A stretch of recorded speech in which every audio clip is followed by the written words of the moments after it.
हरि ओम. योगदास जयगणेश जोशी यांनी प्रवचनांमधून सांगितलेले कथामृत क्रमांक 166. गंमत. वनवासात असताना पांडवांनी आपले द्यूतात गमावलेले राज्य परत मिळवण्याचा निश्चय केला. त्यासाठी कौरवांजवळ युद्ध करावेच लागेल ह्याची त्यांना कल्पना आली होती. यासाठी आत्तापासूनच तयारी करणे भाग होते. ह्या तयारीचाच एक भाग म्हणून अर्जुन दिव्य अस्त्र प्राप्त करण्यासाठी तपश्चर्या करू लागला. त्याने श्रीशंकराला प्रसन्न करून घेतले आणि श्रीशंकराकडून दिव्य अस्त्रे प्राप्त केली. त्यानंतर त्याने इंद्राला प्रसन्न करून घेतले आणि इंद्राच्या आदेशानुसार स्वर्गात इंद्रासमवेत वास्तव्य करून इंद्राकडून पृथ्वीवर दुर्मिळ असलेली अनेक दिव्य अशी अस्त्रे प्राप्त केली. अशा प्रकारे अस्त्रविद्या शिकून अर्जुन पुन्हा पृथ्वीवर आला. त्याला अशा प्रकारे अस्त्रविद्या शिकून परत आलेला पाहून त्याच्या बंधूंना आणि द्रौपदीला महत् आनंद झाला. क्षेमकुशल विचारून अर्जुनाची विश्रांती घेऊन झाल्यावर युधिष्ठिराने अर्जुनाला त्याच्या तपश्चर्येबद्दल, त्याच्या श्रीशंकराशी झालेल्या भेटीबद्दल आणि त्याच्या इंद्रासमवेत स्वर्गातील वास्तव्याबद्दल विचारणा केली आणि त्याचे सविस्तर वृत्त ऐकण्याची सर्वच बंधूंनी आणि द्रौपदीने इच्छा व्यक्त केली. ते सर्व वृत्त सविस्तर ऐकून झाल्यावर अर्जुनाच्या बंधूंनी अर्जुनाने जी अस्त्रविद्या ग्रहण केली होती त्याचे प्रात्यक्षिक पाहण्याची इच्छा व्यक्त केली. अर्जुनाने विधिपूर्वक स्नान केले, दिव्य कवच आणि किरीट धारण केले आणि अस्त्रविद्येचे प्रात्यक्षिक दाखवण्यासाठी तो रथारूढ होऊन सज्ज झाला. त्याने एका हातात गांडीव धनुष्य आणि दुसऱ्या हातात देवदत्त शंख घेतला होता. नंतर त्याने क्रमाक्रमाने एक एक अस्त्रप्रयोग सुरू केले. ती दिव्य अस्त्रे प्रकट होऊ लागली. त्याबरोबर पृथ्वी कंप पाहू लागली. वादळ निर्माण झाले. सर्व प्राणी मात्र भीतीने थरथरू लागले. ब्रह्मर्षी, सिद्धी, देव, यक्ष, राक्षस, गंधर्व, पशु, पक्षी इत्यादी समस्त अर्जुनापुढे उभे राहून आपल्या प्राणांची भीक मागू लागले. यावेळी देवर्षी नारद मुनी अर्जुनाजवळ आले आणि त्यांनी अर्जुनाला सांगितले, अस्त्र प्रकट करणे म्हणजे गंमत नाही. अस्त्रप्रयोग फक्त युद्धसमयी शत्रूविरुद्धच लक्ष असेल तरच करायचा असतो. हा काही खेळ नाही. देवर्षी नारद मुनींनी अर्जुनाला जे सांगितले ते फार मोलाचे आहे. भूक लागली तर किंवा स्वसंरक्षण करण्यासाठी पशुपक्षी दुसऱ्यावर हल्ला करतात. हा निसर्ग नियम आहे.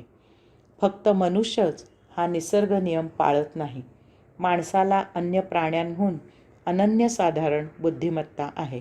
तरीही त्याला दुसऱ्याचा विचार होत नाही. तो काहीही कारण नसताना दुसऱ्याला छळतो आणि इतरांना त्रास झाला की विकट हास्य करतो. पृथ्वीवर मनुष्या इतका क्रूर प्राणी अन्य नाही.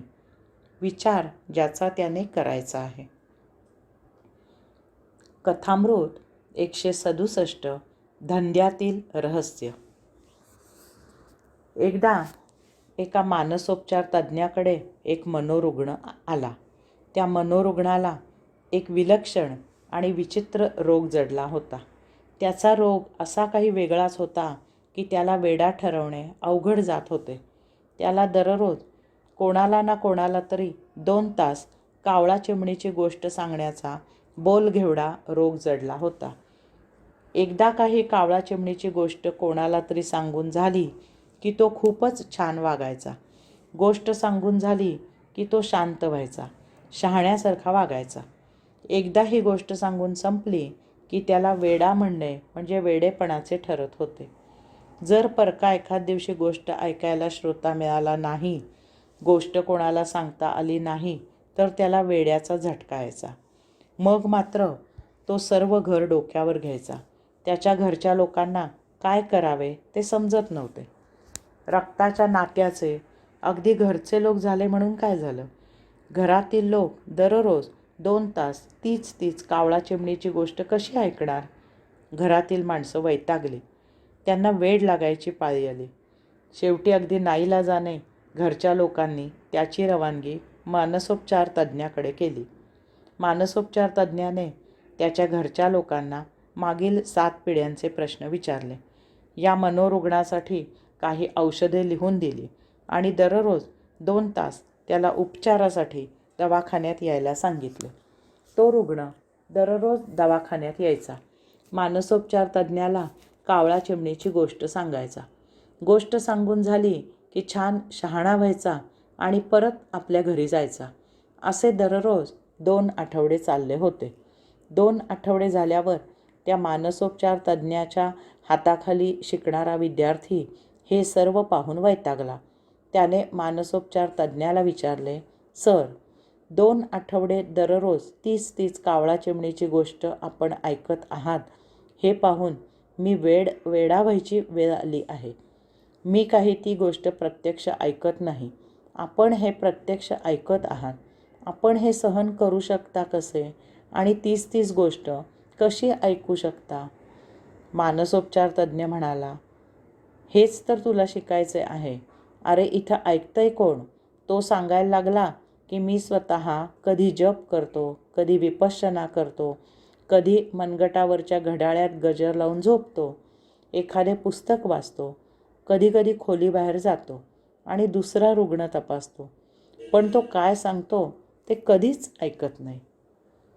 हरी ओम.